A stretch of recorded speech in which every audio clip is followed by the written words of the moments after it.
it's tough, bro, because I'm such an Amon-Ra St. Brown fan, and I think another Mm.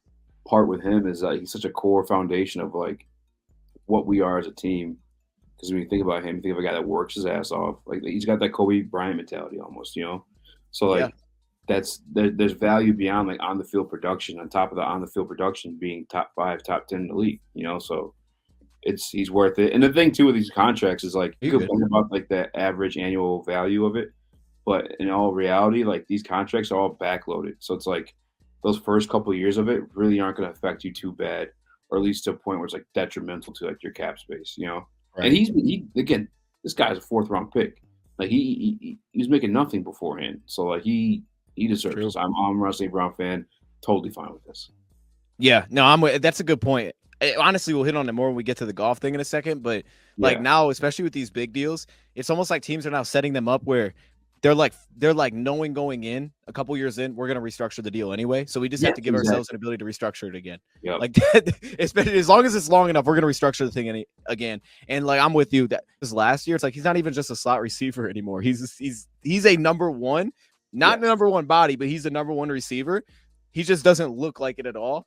But it's like now they do everything with him, and then like you said, I always just love the blocking, man. It's like to the point where St. Yeah. Brown's one of those dudes where every time after a game you just don't talk about him because if you do, it just feels like you're wasting time because Right. everybody knows he was fantastic. Yeah. He's like he was awesome again. It just only time you talk about is if he drops something. You're like, man, I don't know how he dropped that one. It's the only time you talk. Otherwise, you just expect that it's going to be awesome all game long, and it is. So I'm Yeah. with you. You got to pay him. So our guy Neil, a couple weeks back, he said that he was better than Justin Jefferson. And obviously, like I don't think that it's tough, bro. It just depends like where you measure it. But one thing like you just mentioned with Amon St. Brown, like the consistency, right? And I think there is more value in that at times than like the guy that's going to go out there and make that splash play. Like, yeah, Justin Jefferson's definitely able to do things that Amon St. Brown can't do. But Right. Amon Ra is like you know what you're getting out of him every single time, and it's just what happens to be top 10 production, top 5 production. You know what I'm saying? So it's like See. there's just there's value in that like yeah, one may value that over what Justin Jefferson gives you. And then how about this too? Because then I would also think about the fit. Like I remember I did a Bleacher Report episode earlier in the year, and people were like, "Okay, is St. Brown a top 5 receiver?" And I basically tried to make the case that he was a top 5, coming in thinking like this is gonna be very difficult. Yeah, Because like what you said, like if you just told me player for player, like in just a player thing, like yeah, I would probably take Justin Jefferson just because he's like an insane route runner. It's like I don't know yeah, how anybody guards that guy. It's like you always need two people. St. Brown's not kind of the same, but when you talk about with the Lions, is St. Brown top 5 for the Lions? Like absolutely, oh, because of Goff's skill set. It's like no, St. Brown is like yeah, the best piece that this guy. You give him Jefferson, it'd be great. Like he'd still be awesome. But it's like giving him Jamar Chase versus St. Brown. I'll take St. Brown all day long because like he's gonna eat with St. Brown. You give him Chase, it's like you might get a couple splash plays, but like his best strength doesn't fit Goff's best strengths. So it's like St. Brown's perfect for this team. And then to what you said about just being reliable, like the dude's anytime he's hurt, he still plays. It's like you just expect him to play, and then you yeah, don't really notice that he's hurt, but he's still hurt. Lead after the catch now. It's like yeah, he may not be like the fastest, but he's so big time once the ball gets in his hands now. The amount of times easy, and you see this, everybody sees it when like it's 3rd and 15, he catches for 10 yards. I think we saw in the NFC Championship game, and then he mhm, like falls forward and still gets the first, and you're like, he shouldn't have got that. The throw was short of the first down. The route didn't even get designed to go that far. Everybody that's trying to get that far is not open, so he checks it down. He still gets the first down. Like yeah. that's crazy stuff that he does. Where it's like, yeah, you got to pay that guy. He just fits perfect for what we are. You got to, man, and then especially like there's so many reasons why he's just like worth that. Another thing I'd point out too is just like I feel like in today's league, there's just so much more like zone coverage versus man. Like I feel like Absolutely. that's where he eats. You know what I'm saying? And like it's a perfect example of. I mean, you mentioned Jameson Williams. Like Jameson Williams is faster. You know what I'm saying? Like you expect like he would have like the production, right? But like no, it's Amon St. Brown because he just knows how to find the holes in these zones. And then afterward too, it's the yak, and I think that's why the yak is so important. And like the zone coverage schemes that we're seeing a lot more these days too. Like Amon Ra, he's got the value. And on top of this too, you want to talk about a skill set that's top 5. He has, I mean, some of the best like sure-handed catches like in the league, in my opinion. Like It's without a crazy. doubt, that is top 5, borderline top. I mean, honestly, I would say top 3. It may not be the most like circus catches, but he has those too. Like I think he had one between the legs last year. But Yeah, I yeah. put him top 2. To be honest with you, just his hands in general.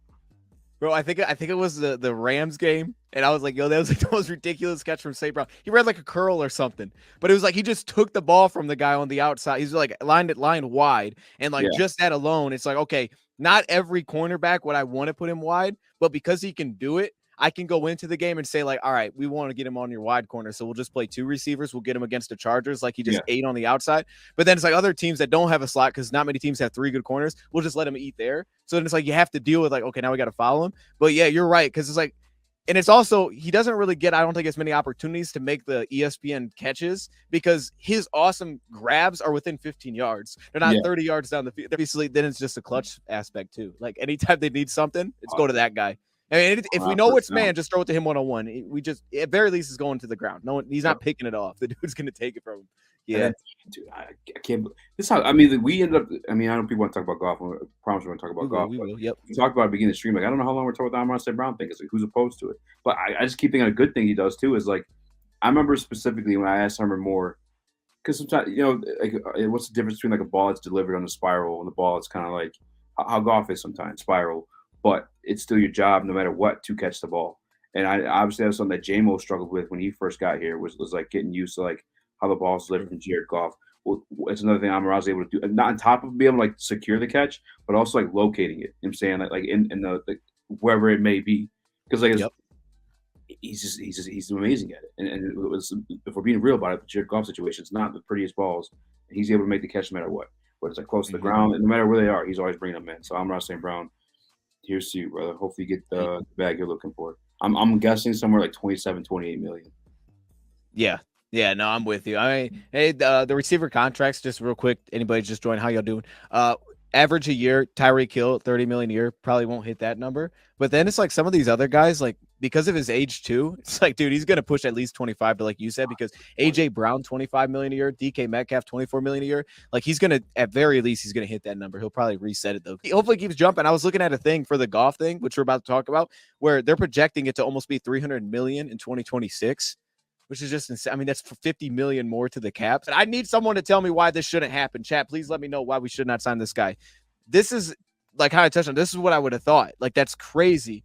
But he's not even a slot receiver. He's like, he's a number 1 receiver. He doesn't just play in the slot. He plays everywhere. And then on top of that, I mean, who else puts their receiver at running back? It's not like this guy was doing this back in college.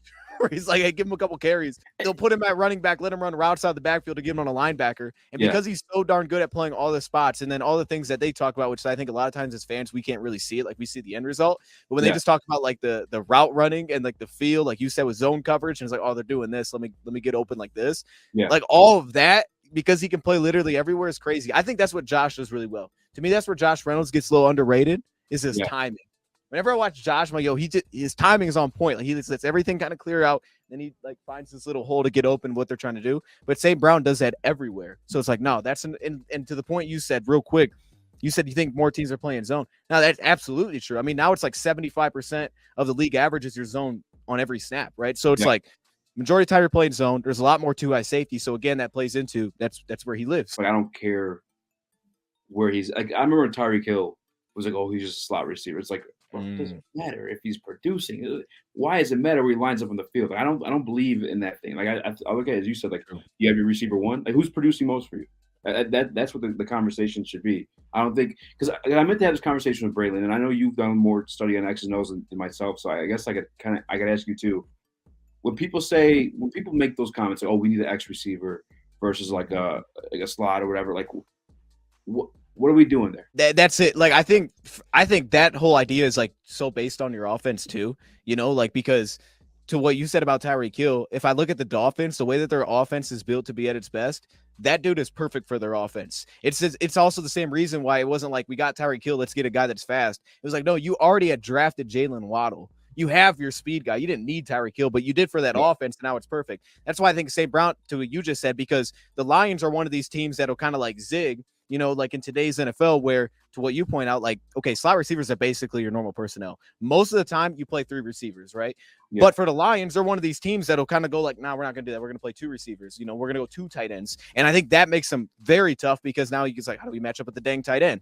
But once they do that, then certain teams will just put St. Brown out wide. So it's like he's still playing that role. And I think to what you're saying about the X receiver, like I think the idea of the X, right? Because the X receiver can't move around. So the X receiver is the guy that can't go in motion. He's stuck on a line of scrimmage. So you're like, okay, he's gonna have to deal with the press. He's also in a wide alignment. So from the slot, it's gonna be much more difficult to jam him. But from wide, like I can jam off the line. So I think that's where you think of like the long, big body, physical. Okay, that's great.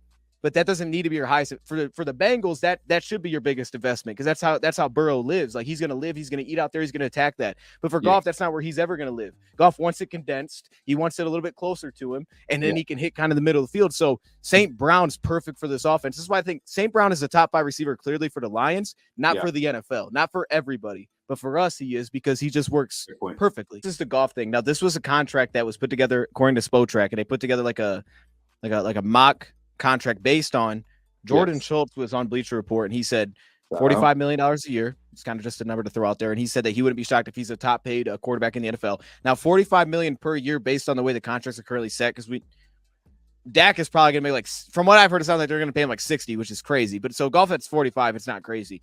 But also 45 right now would set him tied for 8th with Patrick Mahomes. That sounds nuts, but that's where it would set it per year. I mean, that's not high at all, to be honest. 8? Yeah. Okay. But then, it's all about like, this is why I hate that number thing. First off, as soon as you hear the number thing, it's never as high as you think it is. Now, just because I didn't point this out before, we do have the contract details for Jalen Reeves-Maybin, who, as it was initially reported, 2 years, $8 million. As we know now, 2 years, $7.5 million with $500K in escalators. With that being said, as you can see, his base salary is pretty low this year. He has the $2.5 million signing bonus, as well as the $500K roster bonus, and also a roster per game bonus that's thrown in there as well. So that sets his cap at 3.25. To put that into comparison, it really doesn't set him that high. It actually puts him right next to Derek Barnes and Jack Campbell, which is another reason why being able to draft like we do is so important, because we're talking about 2 rookie contracts that are essentially the same as the cap that he has this year. Also, he's right next to guys like Chris Board, who really didn't play defensively. He may have been injured, though, last season, as well as guys like Zaire Franklin and Jelani Tavai. Franklin was just a small kind of role piece. And also, as Dan Campbell pointed out, he believes that this is the best special teamer in football and very reliable defensively when they need him to step in. Dime package, third downs, can rush as well. The quarterback, Lions, as usual, have a little bit out within their deal in that second season, specifically with less of the guarantees. So there's an out with basically a $2 million saved if he was cut next season after the first year of his contract. But also another thing that Dan Campbell pointed out, have to have depth because players just get hurt in the NFL. So they really value having depth. And again, a reason it doesn't feel like crazy to give this kind of contract to a backup off-ball linebacker is because your starters essentially are all not really getting paid. They're all on rookie contracts, and for the most part, your defensive line is kind of like that as well. And we've touched on that when we initially signed Jalen. So again, back to the drafting successes that they've had, he also believes that this is a core player. He says this is a core player for the Lions. Usually we think about the rookies and things like that. He throws Jalen Reeves-Maybin into that mix. Again, he called him the best special teams player. This is a 3-phase game, and the Lions are one of those teams that completely utilize it. Oh, it's about the timing to me, and it's about the setup. Like that's always the way that I always look at it. It's like, okay, how'd you set that thing up, and then how does it time out with everybody else you got to pay? And that's something that they actually like focused on here with this contract. So if you guys can see it, man, let me know. I'm going to zoom in on my end here. First off, obviously they lowered the cap hit for 2024. They just basically got rid of all his base salary, right? So when they gave the extension, they dropped the base salary 15.5. Their reasoning behind it was really the first 2 seasons, which those 2 cap hits would actually be lower than what his cap hit set to be next season, which is over $30 million. And when you look at his cap for next season, that falls like middle of the pack already. It falls below most quarterbacks that are legitimately getting paid already, where his cap percentage is going to be next season. So if they drop it to 15.5, he's basically getting like paid as a, I don't even, he's like below he's being like 20s. Yeah, it'd be an insane number. So they're dropping the base salary, and their reasoning behind it is that they want to lighten the cap hit because they know we have all these extensions coming up. St. Brown, Ali McNeil, maybe Derek Barnes, Ife Melifonwu. So we got all these deals coming up. Their reason behind it for the first 2 seasons, which is really low. Second thing I'll hit on, obviously we had the cap jump. The second thing I'll hit on is 2026. They're projecting the cap number over the cap is like $300 million.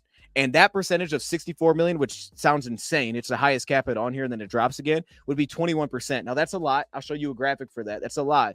But I think what stands out to me is that, like I touched on with restructuring, it feels like it's a very easy opportunity to restructure. Number one, there's a legitimate kind of an out that starts to kind of come into play here after that third season. But then also, the base salary jumps to $25 million. And then what you could see with the dead cap and they have the big roster bonus in 2026. They're now creating an out where it's like there's not only an out, but there's also a way to just restructure his deal because he has so much base salary. $75 million from 26, 27, 28 is just base salary. The void year that's thrown on there is only $5 million. So now it's like if we just want to take that number and the cap doesn't rise as much as we hope, they could just drop it again and then push it out. So to me, that's how I look at it, is that there could be an out, really. They start to open up the door for an out, but it's really that you can just restructure it again. But then you get into like, I don't know what he's looking like at 32. I mean, I'm assuming he'll be fine. It's 32, but it's like for what we have right now, for what we're trying to accomplish right now, like I like it. Like I don't think a lot of people probably expect to hear that, but yeah, I think if as long as you have that option,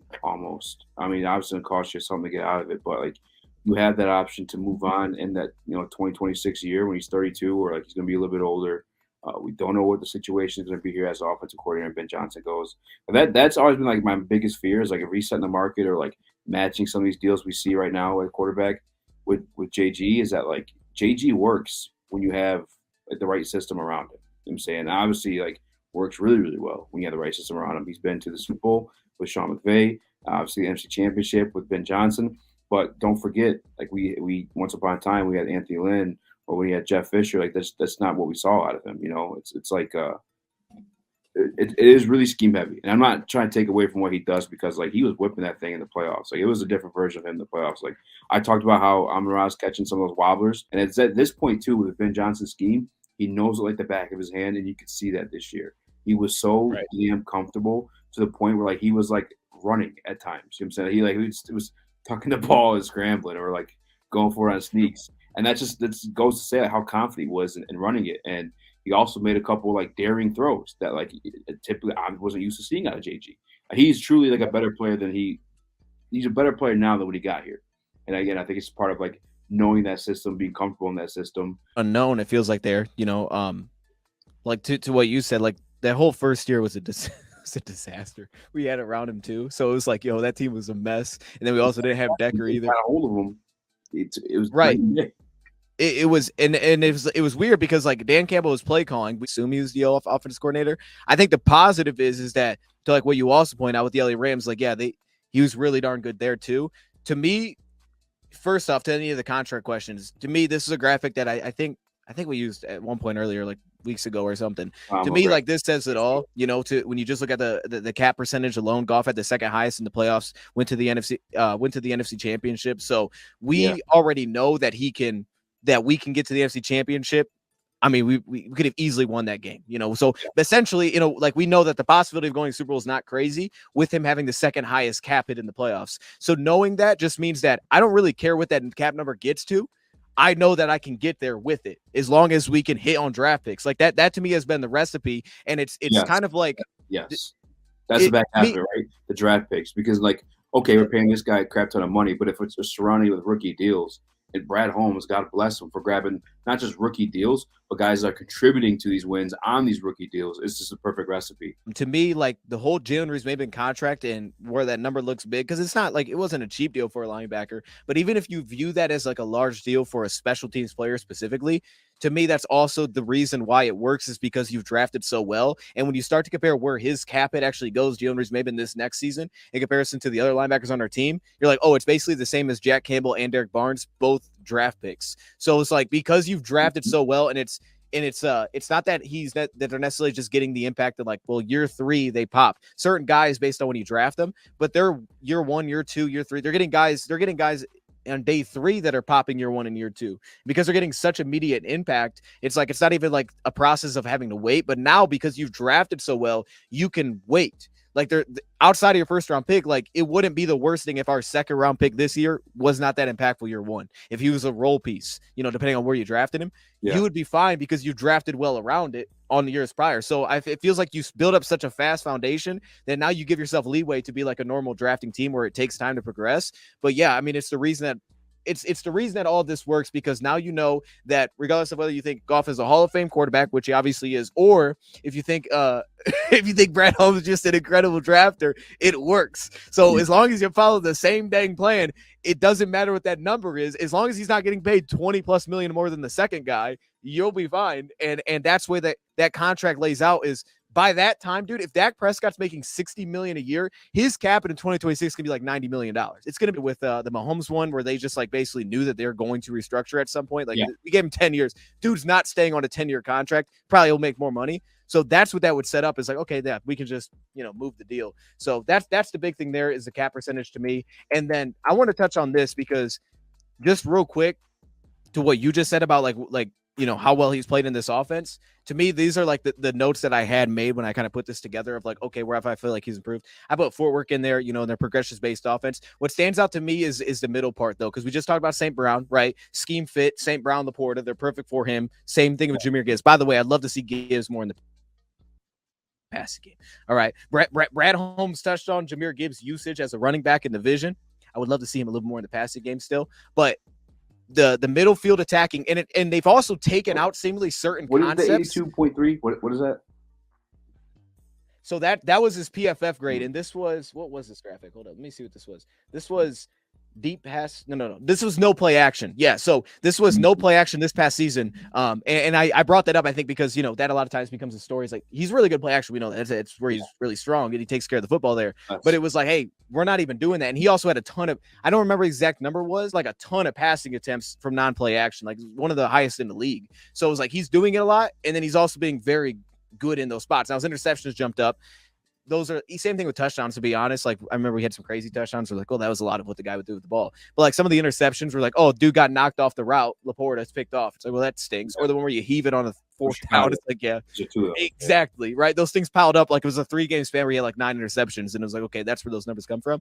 But PFF, who grades his plays individually, they loved him when he wasn't in play action. So that's the whole thing is that there's certain throws like I can remember, and we probably do some variations of it, but the amount of like play action 5-step plant, and he would like wait for this big dig to come across, and they still do all those concepts, but it was like there was a lot of times where Goff just wouldn't pull the trigger, and I feel like you've seen a lot of those things kind of pulled out of the offense that in 2022 there were certain throws that he wouldn't make, like him not being able to get through multiple reads. Like you had a lot more throws last year than he had in the first 2 years here, where it was like the third guy and he would throw it way across the field. And they got us one time where he threw the interception and he took it back to the house. But outside of that, it was like he's coming way across the field, just trusting the dude's going to be open, and they would complete it and they get like 5 yards. But it was like he's not getting off of the progressions. And to me, this is one of the biggest aspects of his growth, because you can talk about back with the LA Rams and some of the control that he seemingly did not have from the outside looking in terms of at the line of scrimmage. And it was a weird situation because they had won so fast when McVay got there that maybe they just pulled some off his plate. So it wasn't like your normal quarterback development, and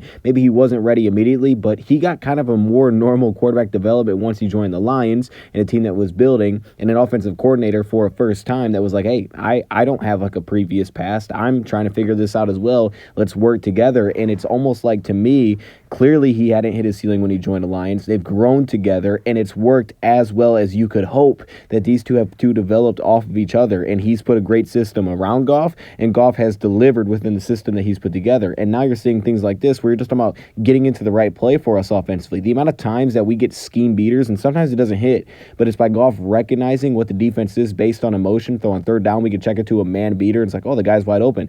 Yeah, that's Goff reading it and then getting us into a play to beat that coverage. Or the up-tempo snaps where we just go sugar huddle, get up to the line, doesn't even give a cadence, takes a snap and takes a shot against Tampa Bay. Little subtleties like that. That, to me, is the elite feel of the offense that gets noted when you start to look at some of the All-22.